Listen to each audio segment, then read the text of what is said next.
Vous savez on va faire quoi aujourd'hui? On va tester cette DS achetée en vide-grenier pour seulement 10 €. Un prix tellement incroyable. Si dans le cas où il n'avait pas de problème. Puisqu'en effet, il y a un petit souci avec cette DS. Le vendeur m'a expliqué qu'il y avait un problème au niveau de l'écran tactile. Et c'est pour ça qu'il vendait sa console à 20 €. Mais arnaqueur que je suis, je l'ai négocié à 10 €. Oh c'est bon, commencez pas à me critiquer. Vous n'imaginez même pas tout ce qu'on peut faire avec un billet de 10. On peut par exemple, non, le menu Bigarche McDo il coûte plus cher. En bref, je vais pas aller loin avec un billet de 10 €. Tiens, rouge cadeau, t'iras t'acheter de nouveaux slips. Et si on testait cette DS? Attendez, il y a un autre problème. Quoi encore? Mais oui, comment voulez-vous que je teste l'écran tactile s'il n'y a pas de stylet? Je dois bien avoir un stylet qui traîne ici. On va prendre le stylet de ma 3DS Pikachu. Et pour le jeu, direction la vitrine pour récupérer un magnifique jeu utilisant à foison l'écran tactile. Et c'était mon premier jeu DS. Power. Oui, ça marche. La batterie tient encore. J'entends pas de son. Il y a du son. Parfait. On va mettre le WarioWare. Et est-ce que ça va fonctionner? Oui, le Wario est juste ici.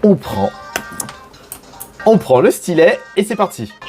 Yeah! Et je vais vous dire tout de suite si l'écran tactile fonctionne correctement ou pas. Le spécialiste va tout vous dire. Tranche. Bah pour l'instant, c'est très bien. Allez, le micro-jeu du PQ. Et parfait, hein, en plein dans le centre. C'est qui le champion? Ah non! Ah, ouais, bon. En effet, l'écran tactile a un petit peu de mal. En plus, ça se voit avec l'énorme rayure qui se trouve... Attends, on voit pas, là. Ça se voit au niveau de la grosse rayure.